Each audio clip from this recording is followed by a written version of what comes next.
FightHype.com here with my man, Mayweather Promotion CEO, Leonard Ellerbe. Leonard! What's happening? Crazy day, crazy week. It's fight week. Fight week. It's fight week. Always crazy doing fight week with these huge promotions.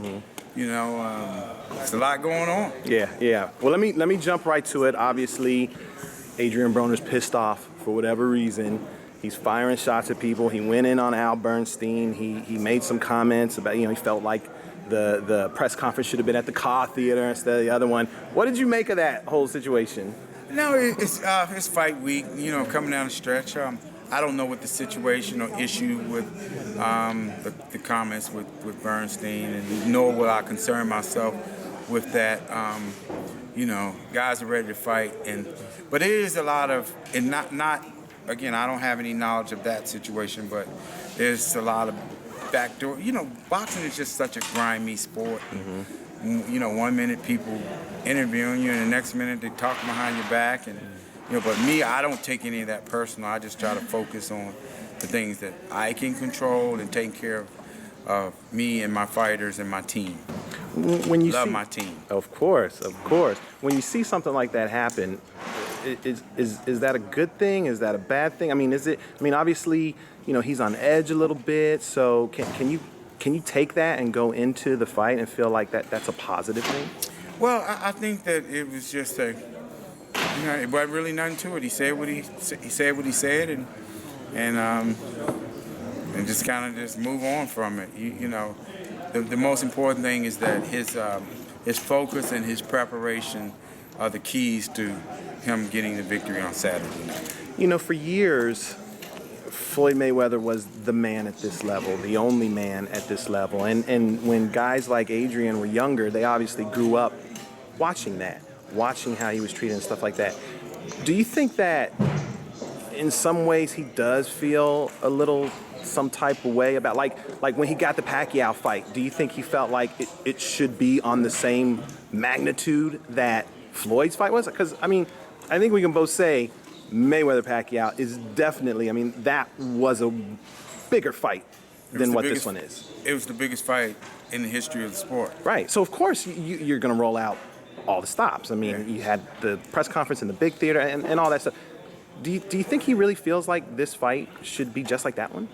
Well, no, I think that he just wants equitable treatment, and from his perspective, he might have felt as though he got slighted in a way, but winning changes all of that stuff, and this is his first pay-per-view fight, and he's just going to be just fine.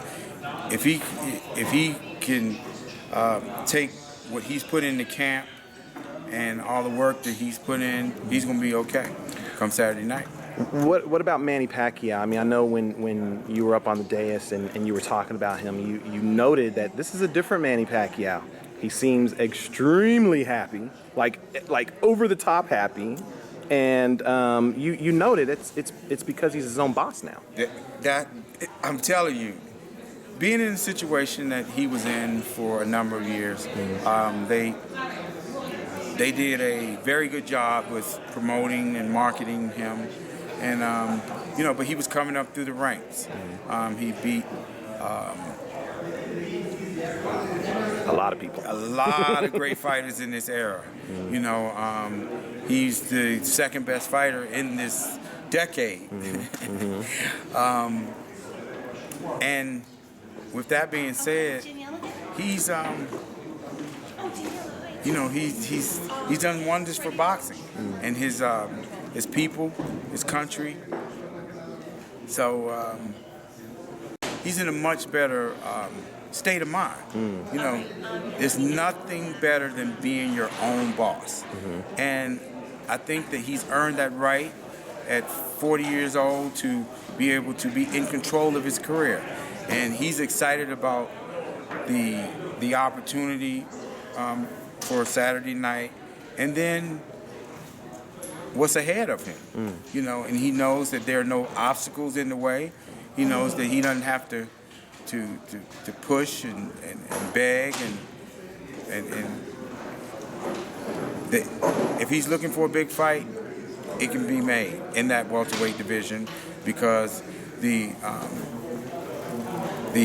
scenario that he put himself in. With being his own boss, he's called his own shot, and I respect that all day. I'm very proud of him for taking control of his own career. I mean, and again, it's no disrespect to his former company, because I think they did a very good job with his career. They made lots of money together, but it's absolutely nothing wrong with a young man or a young lady who wants to be his or her own boss and taking control of their career.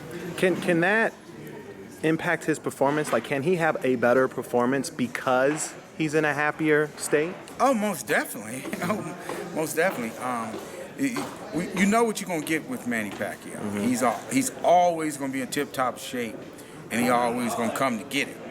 You know, in this particular case, I think that you got a guy like Adrien Broner who's had a couple setbacks, but he's going to use that for motivation and give you guys the best performance of his life.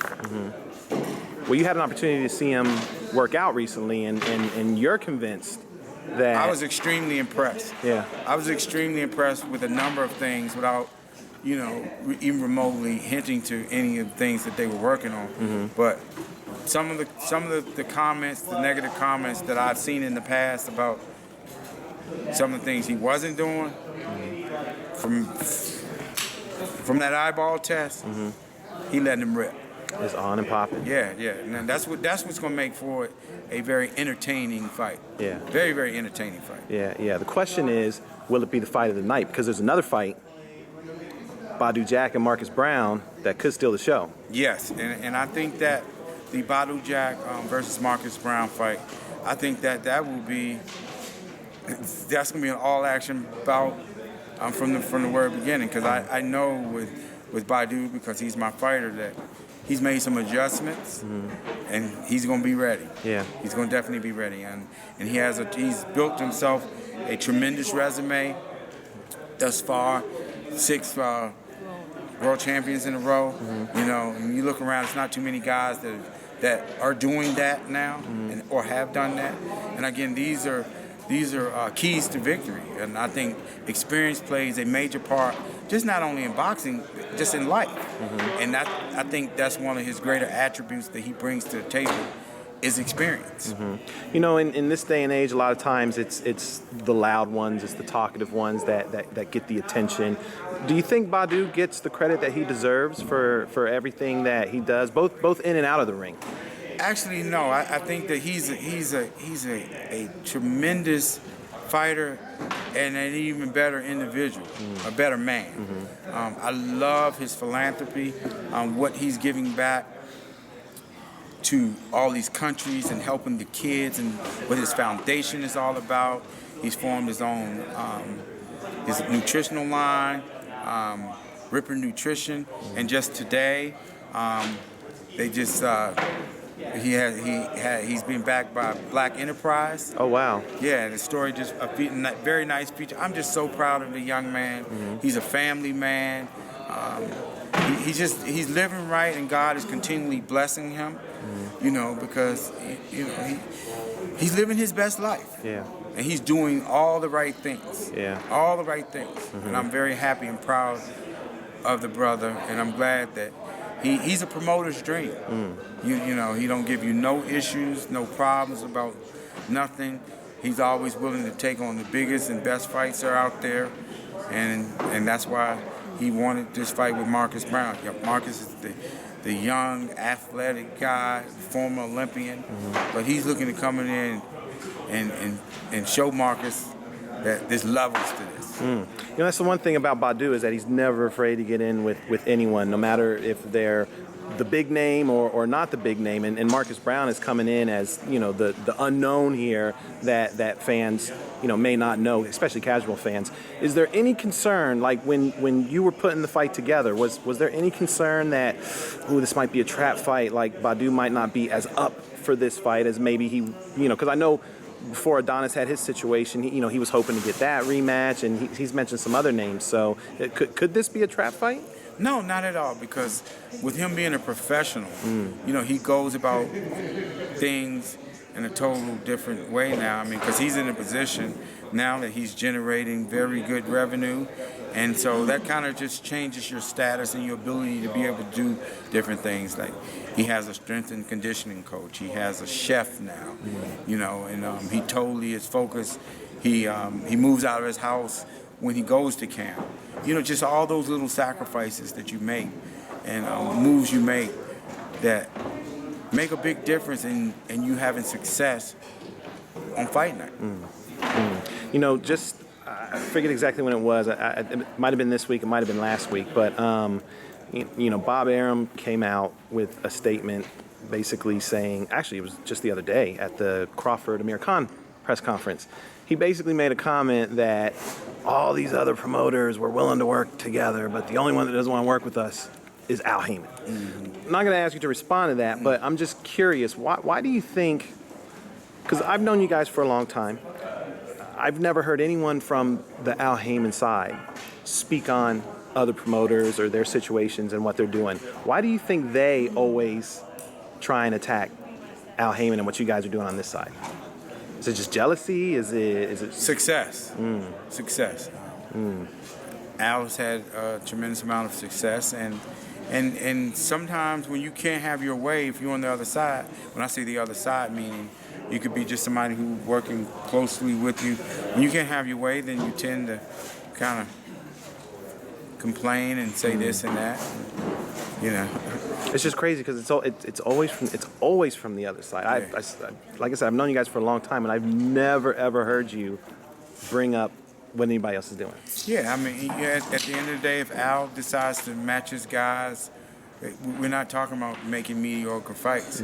We're talking about champions fighting champions and all the top guys fighting whomever he chooses that they want to fight, and that's their prerogative, and I personally respect it. And just because things don't go your way and these fighters aren't fighting your fighter, then people tend to be a little, frustrated, and I get that part too. But this is boxing. Yeah. Leonard, I know you got to get out of here, so I won't keep you. Is there anything else you want to put out?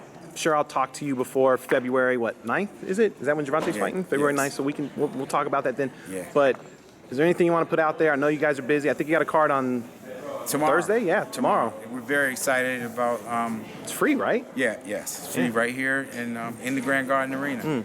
I'm very excited about our young prospects getting an opportunity to perform. It's always good. I'm doing monthly shows, mostly in Samstown, to keep our prospects busy. Yeah. It's another great opportunity. We were going to show it on FaceTime Live. FaceTime Live. Facebook Live. Yeah. And there'll be more information to follow about that. But again, it's just a great opportunity to showcase our young rising stars. I'm really excited to see two of my youngins, as I call them, Dylan Price and Richardson Hitchison, make that trek from New York to Vegas, their first opportunity to fight on the West Coast. So this is their Vegas debut? This is both of their Vegas debuts, and so I'm excited to see them amongst some of our other fighters. A great card, and again, it's free to the public. Floyd made that decision that he wanted to be able to kind of give something to the fans on fight week, and so that's what we're going to do. We're going to have a great night of action tomorrow night. Leonard, as always, I'm looking forward to it. Thank you very much. Are you proud of me? I did not ask any Floyd Mayweather questions. Oh, and you know what? I just was getting ready to say that. That's so cool, because you were the first. Thank you. I appreciate it.